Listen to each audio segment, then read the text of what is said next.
Before this episode starts, we just want to give our thoughts and prayers and condolences to the family, friends, and teammates of the 3 Virginia players who were killed this weekend, Devin Chandler, Lavelle Davis, and Deshaun Perry. May they rest in peace.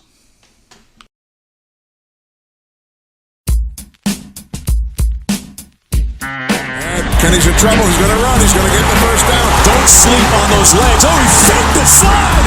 Sauce time. The Pitt Panthers have pulled a stunning upset over the West Virginia Mountaineers. And Johnny Majors gets a ride across the field. What is up, everybody? Welcome back to Simplified Podcast. I'm your host, Zack. I'm joined by my co-hosts, Mason and Kent, the flyest white boys of the mall. How are we doing tonight, Mason? Doing well. We're back in the win column again. We're going bowling? We're going bowling.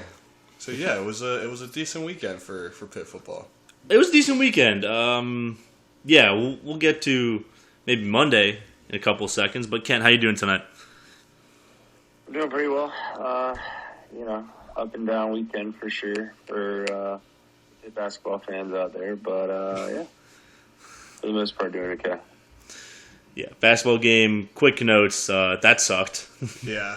Did you see Nelly Cummings when he was on the floor? The plus minus was 0 of scoring, and when he was off the court, it was negative 26. Yeah, they lost by 26. When your entire team is in foul trouble too, it's tough. That was a ref decided game. I think. I mean, obviously, I don't think we're good. Like, we're not a good team yet, but I think that game's outcome was super referee influence, and that just sort of sucks to watch. Yeah, it'll be interesting to see what we do against Michigan. I'm not looking forward to that one. But we'll win a couple ACC games this year. I don't know. It was. You could tell that like when we had our good players on the floor, we were competing. So we just got to stay out of foul trouble and get a little bit better there, and we'll be all right. Mm-hmm. Plus, it's game 2. They need time to gel. A lot of new faces, a lot of freshmen. The Spanish twins, they're super young, so it's a situation we'll be monitoring for sure. Mm-hmm. Absolutely. Okay, well, we've kind of beat around the bush for about a minute and a half, but we have some breaking news on the pod. Maybe not breaking by the time you're listening to this. Probably going to listen to this on Tuesday morning. Kenny Minchey, quarterback, 4-star quarterback in Pitt's 2023 recruiting class, has decommitted and is expected to flip to Notre Dame. Ouch. Fuck, dude. Ouch. So let's run down the timeline of this story. There were rumblings today that Notre Dame was going to commit one of 6 highly ranked quarterbacks in the 23 class. Minchey was among them. I believe the other ones were the Kansas State commit, the Oregon commit, and a couple others that I can't remember off the top of my head. But it was becoming... The reports are saying that it's going to be Minchey. He's going to visit during the game this weekend and possibly commit this weekend. Yeah, it was when you looked at the list of the other guys and you think like Notre Dame quarterbacks. Like I was like, we're good. Like he enrolled in the spring. He's not going to flip this late. Well, like why? Like it's not going to be him. I even said like, nah, we're good. This is just Notre Dame fans being Notre Dame fans. Yeah, I was like, it's online rumors. I don't really buy it. Like, I know they offered him. They're obviously trying to get a quarterback for their class, but no, he decommitted earlier today. I was confident he wasn't going to decommit. I thought he was probably fine.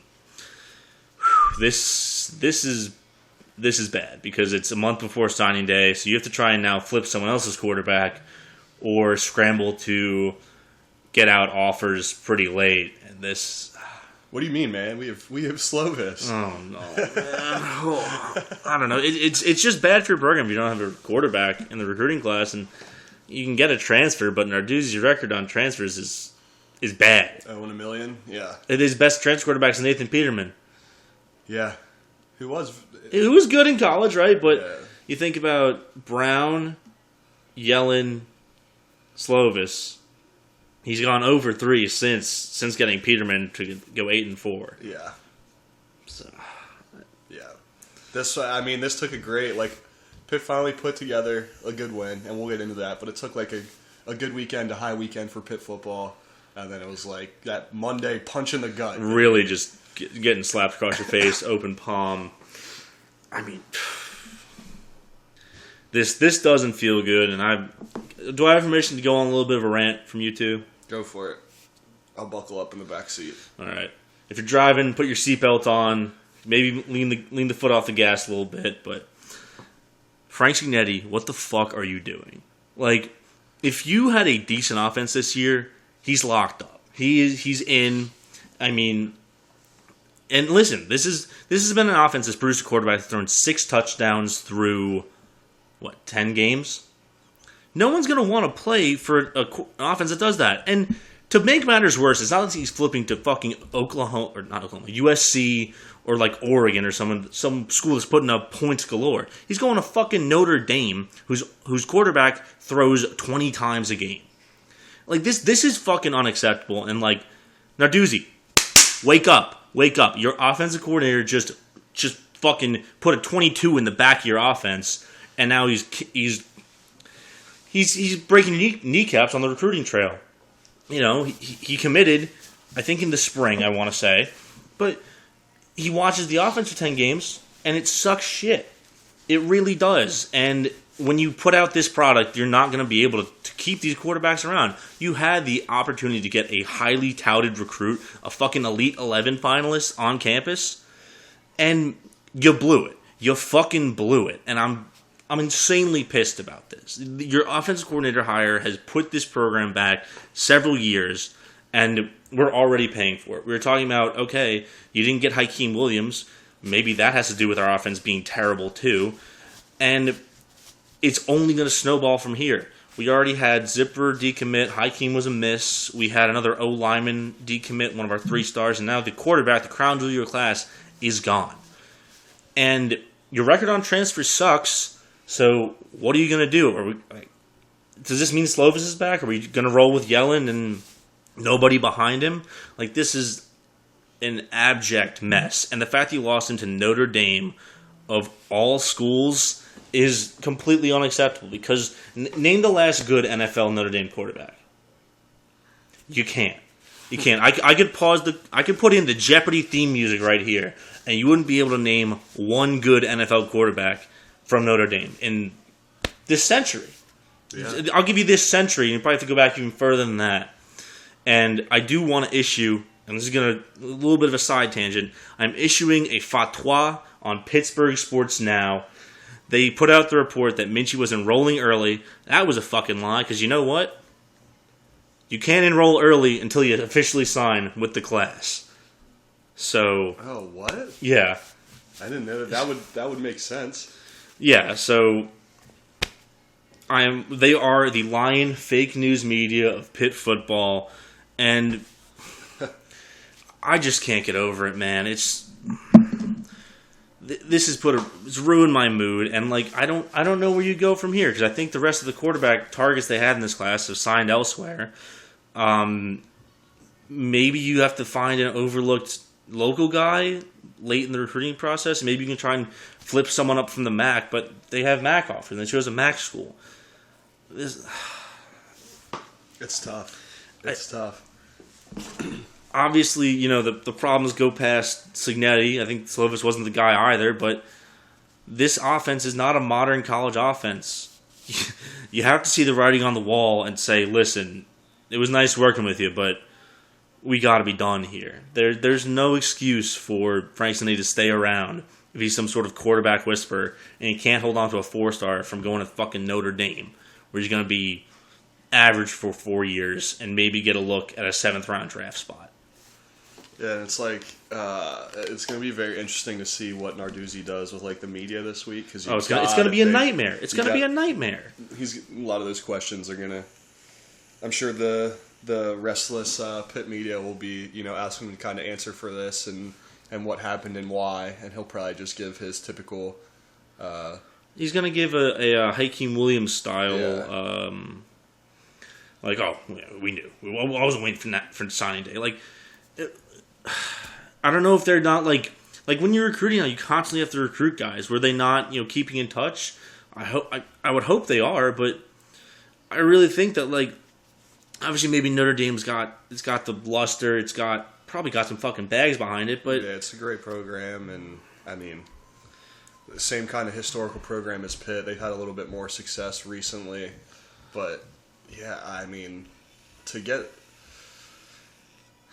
I don't know. It would be interesting to see Kenny Minchey's reasoning behind it and just give him some truth here and be like, hey, was this because the offense sucked? And I'm like 99% sure that's what it was. It has to be. It has to be. I'm surprised we haven't had more decommitments from wide receivers who get barely any play, but... Yeah, obviously don't want this to happen, but you got to think there are a couple other commits out there, a couple guys on the team even that are like, I didn't sign up for this. This isn't what I wanted. Yeah. And this is just more and more like... The momentum we were going to have from winning the ACC has pretty much gone to waste with this decommitment, and not really much else I can say. I don't know. I might have to collect my thoughts some more, but Ken, do you have anything to say on this whole thing? I mean, yeah, I thought you did a pretty good job wrapping it up. I mean, I like, in one respect, though, I mean, I know that Notre Dame's offense isn't exactly electric, but it is Notre Dame. I think, you know, if you have the chance to play at Notre Dame, I can understand why a kid would maybe want to play at Notre Dame over playing at Pitt, just for status reasons of the, you know, football program. Yeah. But other than that, yeah, I mean, that's probably the best explanation I have. But yeah, the fact that, you know, we thought he was going to be committing early and, you know, there in January to now decommitting. I mean, after I sent you guys kind of like, I saw it earlier today, you guys were like, no. And yeah, then, you were. All of a sudden it's official. It's just tough to believe that the account that you sent it from, I forget what it was. Notre Dame coverage 24/8. Yeah. Like I was like, okay, I'll believe it when I see it, and then give it 4 hours, and it was true. So yeah, hand up. You were right on that one. But yeah, I guess I get what you're saying too with like getting to play for Notre Dame. It's a good program. They're very passionate about it there. It's just like he seemed like such an all-in guy. Yeah. And, yeah, just another one to think, well, I guess he wouldn't have been here with Jordan Addison, but losing those two guys is really tough. Yeah. Yeah. And I guess Ian Book's in the NFL, and if he thinks, you know, I don't know. Ian Book is... the last Notre Dame guy I can think of that is currently in the NFL right now. I'm going to look up Notre Dame quarterbacks in the NFL. Because is he on the Saints still, or where is he at? I think he's on the Saints. I'm pretty sure he's the Saints' third stringer. Fourth, technically. Yeah. Taysom Hill. Oh, Taysom, yeah. But, yeah. All right, we want to go through the list. Deshaun Kaiser with the Cleveland Browns. Jimmy Clausen with the Carolina Panthers. Brady Quinn with the Cleveland Browns. Jarius Jackson with the Broncos. We're now going to the 90s with Rick Mirer for the Seahawks. Kent Graham for the New York Giants in 92. Hey. Shout out to Kents.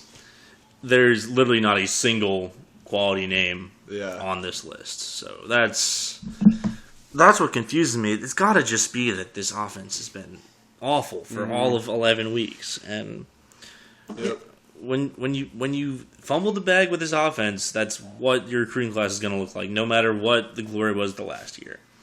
Even if we win out the season, we go 8-4, and it's a good year. It's not really a good year. It's a good year from salvaging what we had. I can't talk about this anymore. Yeah, no, it's definitely disappointing. I was very, very unhappy to see that it was actually official and not just a rumor as well. But yeah, I mean, I agree. It's definitely just a mixture between what I said before and this offense just being terrible in the passing game all season. So Yeah. Well, should we talk about some positives from the weekend? I'm going to try and see who we've offered as far as quarterbacks go. Hold up, give me a second. Can someone want to vamp real quick? I'm scrolling down the 247 list. Speaking of bad offense, great box score from Pitt this weekend. But I think probably the leading storyline again is the defense being our best offense.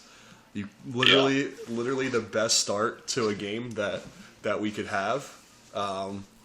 Pitt's offense looked really great in the first quarter, and then it just kind of sputtered a little bit after that, honestly.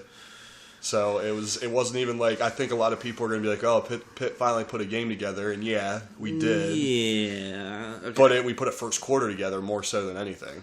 I'm looking at the quarterbacks we've offered. We offered 3 5-stars, as you do as a program. They've all taken up offers to go to blue blood programs.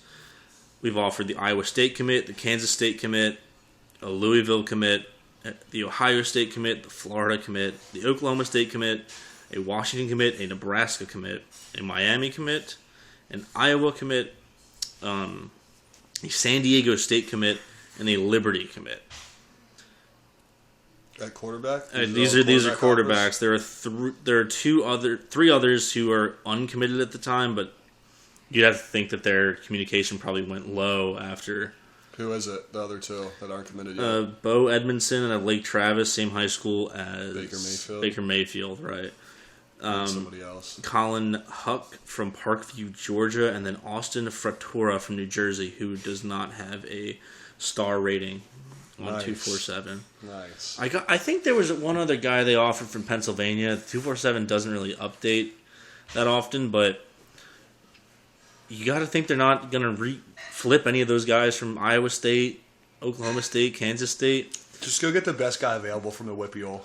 Literally, I think that's what they have to do is just look locally and say, okay, can we save some Pennsylvania recruiting shine on this class and say, well, we found our, just spin zone and say, oh yeah, we found our guy, local guy. Yeah. And then you'd be like, oh yeah, they got a local kid. It actually, they can at least support he's from Pittsburgh, so it'll at least take a little longer for the fans to sour on him. Oh, absolutely.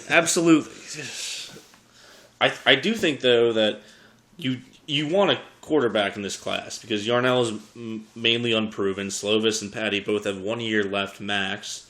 You have to think either one or both of them might be leaving. So then you're left with Yarnell, Kyler, and then walk-ons. Mm-hmm. So even if you do get a transfer in the portal after the season, you got to look at getting someone else. And I think that we need a Stetson Bennett. We just need a gritty kid, walk on. Yeah, that's Eli Kasanovich. That's our Stetson Bennett. So that'll be interesting to keep an eye on what we do with that in the off season here too. I'm gonna look up the top quarterbacks in Pennsylvania right now. Quarterback, there we go. Give it to me. And I want them from Pennsylvania. This is great podcasting. Me looking at the 247 pages for recruits. Of course, you can't choose both position and state on the mobile app. 247, your page sucks. I hate it. I'm not seeing a lot. It's also not letting me do what I want. Yeah, okay. We'll figure this out later. But you want to talk about the game? Yeah. I actually do want to talk about this game because it was fun. It was a fun game to watch. Because it was over literally before it even started. Yep. So, I mean, if you haven't seen the highlight now, the game starts in just ridiculous fashion. Virginia runs 2 pass plays to open the game. The first one was a pick 6 to MJ Devonshire. The second one was a pick 6 to Marcus Williams. Yeah, this was an all-time. I saw a lot of tweets from random college football reporters across the country, and they were like, "Is the ESPN app glitching? Did Pitt have 2 pick 6s back to back?" Everyone was like, "Nope, it was real. No, it was real." Because these happened. The confusion is that these happened with 16 seconds off the game clock. Yeah. So that was really fun. I actually turned my TV on during the first pick 6. I was like, "Oh, that's cool." I looked at my phone. I looked back up. It's like, "Oh, that's another one." Yeah. Yeah, and it was very funny commentary from, I don't even remember who it was calling the game, but before the second pick 6, they were like, you got to think Virginia's going to get the run game going here after that last last drive. Right in the middle of that sentence, another pick 6 came. Yeah. So that was fun. That was fun. After that, UVA punts on 5 plays, And then Pitt, on their first offensive drive of the day, already up 14-0, marches down the field. This included a bunch of so this was 7 Izzy runs and 1 long throw to Bub Means, who can now catch deep balls. Mm-hmm. I don't know what happened, but he can now catch deep balls. Was this a really pretty one, or was that a different one? This one was a pretty good throw. He hit him in stride. Right. It was never going to be a touchdown, but it was a great chunk play. So. Yeah. All right. Virginia's next drive is 6 plays for 3 yards and a punt. Pitt's next drive is a 62-yard drive, 8 plays again, and results in Keaton Slovis's first touchdown pass to a receiver who is currently on the Pitt roster. Wow. A 31-yard cross-the-field throw to Bub Means that I was like, oh no, this is about to get picked, because he's throwing it from the right hash to the center of the end zone. He actually didn't have great coverage of 2 guys in the area, but he hauls it in, and Pitt is up 28-0 with Slovis's 6th touchdown pass of the year. Like I said, the first one to a receiver actually on the roster. Yeah. I also was worried at first when he threw it, but then looking back at it, I was like, that was a good throw. Let your guy go up and get it. That second defender wasn't really in the mix. Yeah, it wasn't. I think it was the angle too. I think it's not a throw you want to make. I think it's not a smart throw, but that one I'll let it slide just because he needed a touchdown pass. Yeah. But it was a clean game from him. I mean, no picks, 1 touchdown. He was pretty efficient. I don't have the stats offhand. If I go to the box score here, he was 14-24, 208, 1 touchdown. Izzy had 120 on the ground. There were a couple drops too. I remember a couple times, the one time Jared Wayne came out of his break in a route, and that would have been another big chunk play. Another probably 20-yard play. I remember one other drop. I don't remember who it was, but there were quite a few balls there, too, that probably hurt his look on the box score. I think he played very serviceably, honestly. Yeah. It was a fine day. Virginia punts again, and then Pitt's next drive. This was when they had a really good screen pass to Izzy that ended up getting called for a hold on the outside. The holds on the outside ended up killing Pitt today. This could have been an absolute shellacking. But certain drives just got killed by holding calls. There were a couple of them. I thought a lot of them were questionable too. I thought they were just good blocks that got called, maybe because they were just blocking in front of a ref. But that drive ends up dying because you don't really come back from 2nd and 25. Especially the Pitt offense. Even this play, this was like a first down play on a 2nd and 17 that got called back. So that was just unfortunate to see. Once again, Pitt's next drive, which is 6 plays for 21 yards, on 1st and 10, a screen pass to Sebo gets called back for holding. 1st and 20, drive dies from there. Pitt's next drive, after another Virginia punt, they start at the 36. They end up moving the ball on yet again another holding call on 1st down. The Virginia 37 puts him back over to midfield. They end up missing a field goal on 4th and 9. I didn't really have a problem with this field goal. It was almost 28-3 at this point, which would have been a day. I wouldn't have liked that lead. No, because that was the next drive you're talking about. Oh, is it the next one? Yeah, because we missed 2 field goals in a row. No, we missed a field goal and then they missed. So after we missed the field goal, they end up missing the field goal. The half ends 28-0. So sure, that's pretty much as good of an opening as you can ask for. I'm definitely.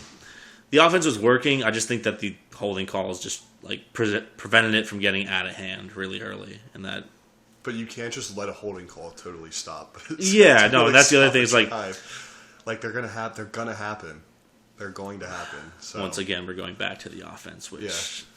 Yeah. Okay. Let's start off the second half. Okay. I can't remember which drive it was because in the second half, it pretty much was, the game was over. Virginia scores a touchdown at some point in the third, but doesn't do anything else. Pitt kicks 3 field goals in the second half, giving you a final score of 37-7. But there were 2 deep balls that Keaton Slovis just underthrew, which could have blown this game open. I mean, it could have been 50-something to 7. I think one was to Jared Wayne, and one was to Bub Means, and they were open down the side. They were like wide open. They had like 2 or 3 steps on the closest cornerback. Yeah. But Keaton just underthrew the ball, and they let the cornerback get back in, and they got broken up the last second. So the one to Jared Wayne, it still should have been caught, but it would have been a touchdown if it was in stride. So right, but it should have been thrown in stride, and that is a really big problem for me because if you look at what they've been doing the last couple of weeks, right? They've been, they figured out how to use play action. They play action and then hit the deep shots to try and keep the defense from stacking the box. They have to worry about those deep shots. But if you have a quarterback who can't hit those deep shots, that's an issue. That's an issue. Like, these should have been, they had to be thrown maybe 2 or 3 more yards, and they just didn't have the juice on them. And I know I'm nitpicking in a game we won 37-7. Correct. I am completely being a down bad bastard, but this is a complaint I have because if he had this, one would think if he had a better arm, this offense would work a lot better if he could hit those deep shots. And I don't think Patty has that arm either, and we don't know what Yarnell has as far as arm strength. But this is holding the offense back, 100%. But either way, 37-7, I can't really complain about much else except Keaton missing 2 deep shots. Yeah, that's good. In the grand scheme of things, with what we've been working with, I mean, it was pretty good showing. I can't complain about too much. It's fair complaints from stuff with Slovis, but yeah, I think trending in the right direction again. So yep, just if the offense keeps getting better, I guess that's all I can ask for. My expectations are low. Yeah. What are your thoughts, Kent? Yeah, I didn't get to see a whole lot of this game. 2 pick sixes to start the game was sick. I don't think that's ever been done before. Is that confirmed? Is that the first time that's ever happened? First time in 15 years, I believe. Back to back, I don't know if it's ever been done before. 2 pick sixes, actually. The last time Pitt did it was against Virginia in 2006. It's definitely, even if it's happened before, Kent, I feel like that's definitely it's so rare. Yeah. Yeah, that was wild. And yeah, so some highlights later. Did not get to see the underthrows. But yeah, I agree. I mean, it seemed like a very, very solid team win from start to finish. And minus the offense slowing down, I would love to see them just kind of, put up more maybe in the second half. But yeah, pretty minor complaints in the grand scheme of things. Yeah. And I'm wondering how much that was win. Were they just milking clock at that point? They were literally just sitting on it. Because, I don't know, I feel like Narduzzi and Tony Elliott have a decent relationship. That could be the two. He's like, I'm not going to go for style points since we're already out of it. Yeah, I guess so.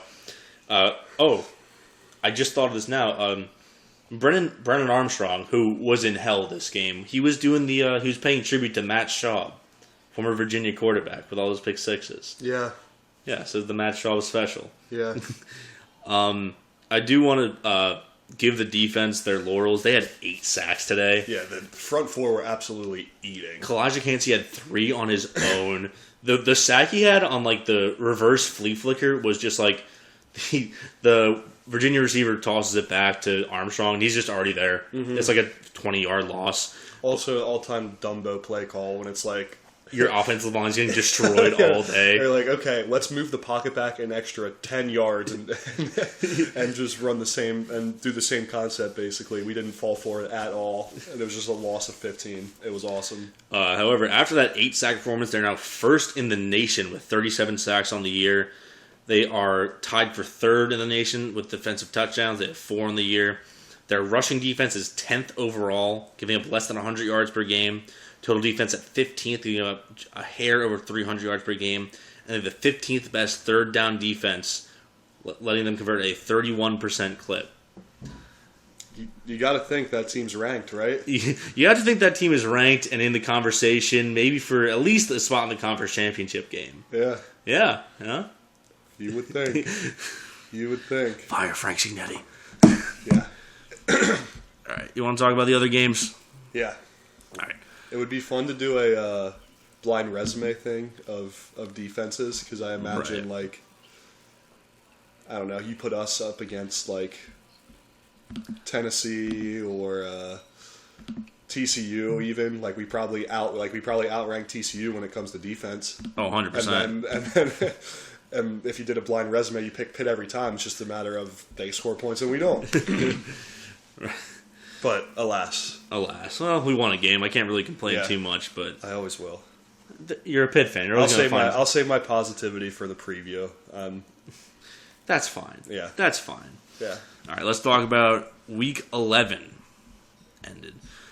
As far as the noon slate went, I don't think there were any really... Oh, there was a big game. UConn beat Liberty. So we don't have to talk about Liberty anymore, and UConn is going bowling. That's crazy. That's crazy.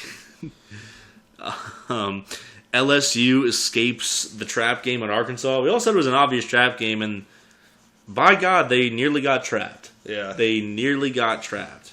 They were hanging up. They had their foot inside the rope at the bottom of a tree. Oh, it was in the metal bear trap. They were bleeding out. But they chewed their own leg off and got out. Now, Harold Perkins came out with a bone saw, cut it off, amputated it, and then killed the bear with his bare hands. That is a true freshman for LSU. He is an absolute beast. Yeah. No other thoughts on that. If we go through the rest of like the ranked games, Georgia, Ohio State, Michigan took care of business. TCU played a close game with Texas, but not how we expected. I thought this would be kind of a point-scoring affair. 17-10, they win. Quinn Ewers was bad. Max Duggan wasn't any better, but props for TCU. I really thought this was kind of the game that they were going to lose, given that Texas has the power on offense. But they won ugly. And I think if you can win ugly, you're a legit team at that point. If you can win ugly, I think that's my takeaway from that game. I do want to say Lane Kiffin, you could have done it. You could have beat Alabama. You lost 30-24. You were near the red zone, and you gave your best player, Quinshon Judkins, 0 touches on 4 plays. Bad for you. But, however, Alabama is eliminated from the SEC West title, unless you clinched it with their win today. Wow. Feels like 2019. Yeah, I guess okay. Let's talk some Pac-12, shall we? The Pac-12 has now eaten its own face. Yep. And they are out of a playoff spot. I actually know probably USC only has 1 loss still, but Oregon falls to Washington 37-34, and UCLA falls to Arizona 34-28. I mean, we should have saw it coming, right? We should have seen it coming. Would have been a great, wouldn't it be funny game. This one under my radar. What did you pick for the Would It Be Funny? It was not funny at all. I picked the Maryland-Penn State game, and Penn State just beat up on Maryland. It would have been funny, but... Maryland was so disappointing this weekend. But okay. But, yeah, I mean... Yeah, the Pac-12 does this every year. And you have to think that USC is going to continue with the tradition and Weren't lose they 20-point favorites? UCLA? Yeah. Probably. Yeah. I mean, I can understand the Washington one because Oregon doesn't have a defense, but Arizona? Well, Washington's a good team. Arizona is not. No, There were probably some people out there that thought this was a basketball score. That one is also not really even that believable, given the sanctions Arizona basketball has been under. But they're not in the Big East. But yeah, that's tough to be Pac-12 on Saturday. Yeah. Going through the ACC ranked teams here, Clemson takes care of business versus Louisville, 31-16. North Carolina escapes Wake Forest, 36-34. Yeah, banger game. UNC stays alive in the playoff hunt. They got to be moving up a lot after these losses. NC State crapped its pants. They lost a 2-7 Boston College. Can't be doing that, guys. Can't be doing that. You can't be losing to Boston College. You give Jeff Hafley a good win. My hero, Tulane, lost to the odious UCF. Pretty much, it is interesting in the American. I think it's UCF, Tulane, and Cincinnati all have shots at New Year's 6. Mm-hmm. It just depends on how it plays out and who beats who in the championship game. Going down the list, Kansas State whooped Baylor. I I can't get a read on Kansas State. They either suck or whip them to one's ass. The entire Big 12 minus TCU is can't decide if if they want to be good. So that's going to be interesting. I think at this point it's going to be Kansas State and TCU probably. It's looking like. I think if Kansas State gets one more win and I think if they get a win with a Texas loss, they lock up the other spot. But there's it's because so many teams are bunched together at 3 or 4 losses. Yeah, they're all losing to each other. I think if they get one more win, they should be in the driver's seat. I don't know who they have next weekend, but would be awesome if it was just a purple out for the Big 12 championship. That would be pretty cool. Yeah. That would be pretty cool. Yeah, none of us had that before the season. Yeah, pretty much the exact opposite of that, right? I think I said K-State was a dark horse for the championship, but I didn't pick them. Yeah. I didn't drop my balls that low. One last ACC game, Florida State. I think they're good. They beat Syracuse 38-3. They were banged up when they lost to Clemson, NC State, and Wake Forest. You got to think that this team is going to be making some waves in the next couple of years. And if they were healthy, they might have gotten 1 or 2 of those games against the 3 big teams. They'll be in the mix. Funny result. The 2 funny results back to back. Vanderbilt 24, Kentucky 21, Oklahoma 20, West Virginia 23. Brent Venables, man. Yeah. Will Levis, man.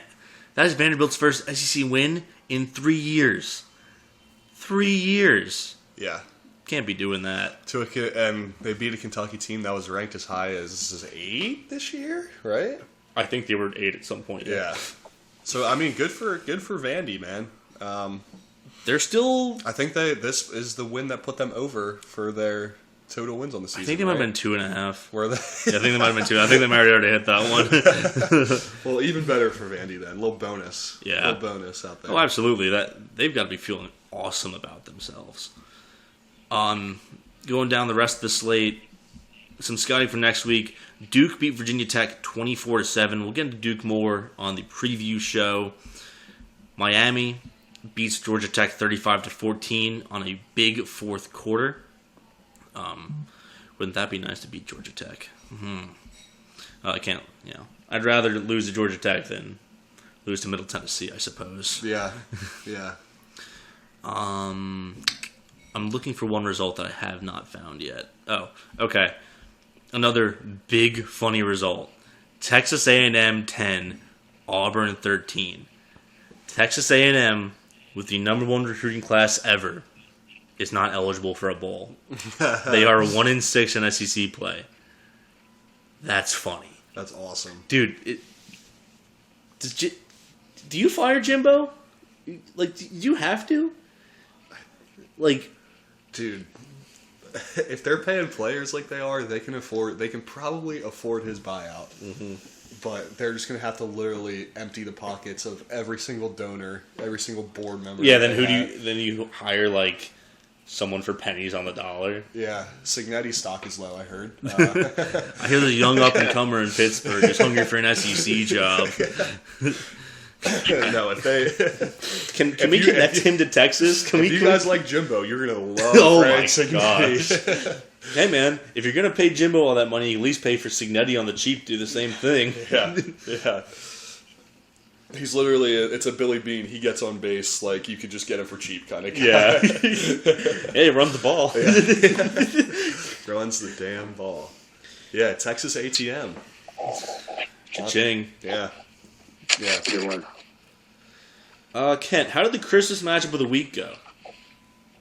Oh, boy. Let me pull this up a second. I don't know. The other thing is, Coastal Carolina should be getting the New Year's Six Bowl. They're not ranked, but they're 9-1, and Grayson Call is hurt right now. Their only loss was... I forget who their only loss is to, but... Did they lose to BYU? No. Let's pull this up. Because I don't think they lost to... I think they lost to someone in the Sun Belt. They lost to Old Dominion. They dropped a stinker to Old Dominion. But... Yeah, very quiet 9-1. Because they haven't been ranked. I think they should, the Sun Belt, I think, is the best G5 league, and I think they should be in consideration for the New Year's Six. It's a better league than the AAC. I think they beat all 3 of those teams at the top of it. an argument could definitely be made. I think it's a better league through and through. Maybe the top of the Sun Belt's only Coastal, but Yeah. Well, the Christmas matchup of the week ended. The Red took down the Big Green 17-13. It was a close matchup. Dartmouth went down 7-0, came back with a touchdown of their own, missed the extra point. Taking the lead, giving up a kickoff return touchdown, and then ultimately a fourth quarter field goal to lose by 4. So yeah, Dartmouth now sitting at 2-7. Could have been a big win for them against the Cornell team that is now 5-4 on the season. So, but yeah, Shout out Dartmouth. shout out Dartmouth. I mean, they could have used Drew Kyler, I suppose. Yeah. They could have used him. Yeah, they definitely could have. What about the Big Little game, Kent? Oh boy, that game! I have plenty to say about this game. So, while we're at this game, my presents for the week are going to the Ithaca Bombers because the Ithaca Bombers completed their first undefeated season in program history. Oh wow! And won the Corsica Jug to defeat the Red Dragons of Cortland, SUNY Cortland. I believe the final score was 34-17 at Yankee Stadium with an attendance of over 40,000 people. Second largest crowd, I believe, in Division III football history, behind the Cortland Jug of 2019 at MetLife Stadium. So they're just racking up numbers, I suppose. Yeah. And I think it's also their first ever Liberty League straight up title. So big weekend for the Bombers. So they deserve all the presents. They have a first round playoff matchup at home at Butterfield Stadium here. I assume it's this weekend. I would have to double check. Yeah, we're big Division 3 heads here. Yeah. Saturday against UMass Dartmouth. So, All right. Do you have Cole, Kent? I do have Cole. I was debating who I was going to give this to, but I think I'm going to go with the Terps. Maryland put up a very unimpressive showing against the Nittany Lions once again. Couldn't even, put up a single point in this one. I believe, they threw for less than 100 yards. Yeah, it was a stinker. I somehow found myself in a Penn State bar down here as I was maneuvering around on Saturday. So not only did Maryland put up a stinker, but I had to go through that with Penn State fans around. So yeah, I agree with your call there, Kent. All right. I'll start off with my presents. I've got a big gift and a stocking stuffer. Okay. I'm going to give the big gift to UConn for reaching 6 wins in a season where I thought they would suck. They beat Liberty, who was ranked. Were they ranked? I believe they were ranked. I don't know. They beat an 8-1 Liberty team. Great for the Huskies. Great for Northeast football. And I'm giving a stocking stuffer to Mark Whipple, who got completely annihilated by a Michigan player on the sideline and stayed in to coach the game anyway. What a football guy. That's our soldier. That's our guy. And Nebraska kept it close, right? No. that's why he's getting a stocking stuffer. it's the he got the consolation. Yeah, he got the he got a calendar. Yeah. He got a calendar. The gum in the stocking, or the chocolate coins. And like I said before, I'm giving my call to Will Levis in Kentucky, Will Levis could not throw for a touchdown against Vanderbilt. I'm sorry, but that's a Cole-worthy performance. My presents are going to go to, it's funny you mentioned that game, are going to Vandy. Ooh. Winning their first SEC game in quite a while. And one of those games that I, again, did not even have, on my radar for Wouldn't It Be Funny? And I guess that's why you play the games. My Cole, Kent, I'm riding with you. I'm giving it to the Terps for that piss poor showing. Goose egg. It was just as 10-point dogs. You think they at least keep it close, but man, it was over before it started. Yeah, double down on the Terps this week. That was disgusting. They get double coal. They're getting double coal under the Charlie Brown Christmas tree in College Park. They're getting visited by the three ghosts of Christmas because they're so bad. The Ghost of Christmas Future shows them playing in the American Athletic Conference. All right. That would be a funny bit, Ghosts of Christmas Futures, and it's just like future bets for the season. Yeah. We'll have to keep that in mind for next year. Okay. Right, we'll do that. We'll do that. Or just bowl season. Honestly. All right. If you're listening to this, don't steal our idea. Yeah, that is trademarked by the Simple 5 Pod. We do have a lawyer, and we will come for you. Yeah, Jake, if you're listening to this, start reading up. That'll do it from us this week. This has been Simple 5 Podcast. You can follow the podcast on Twitter at Simple 5 Pod. DM us questions you want answered on the show, and make sure to give us a follow. If you liked the show, make sure to download it, follow it on your podcast app of choice. You can also follow your hosts. You can follow me at I'm Your Langren on Twitter. You can follow Mason at Clayson_Ming. You can follow Kent at Kent_VW. And with that, we'll see you later in the week. Hail to Pitt. Go Bombers.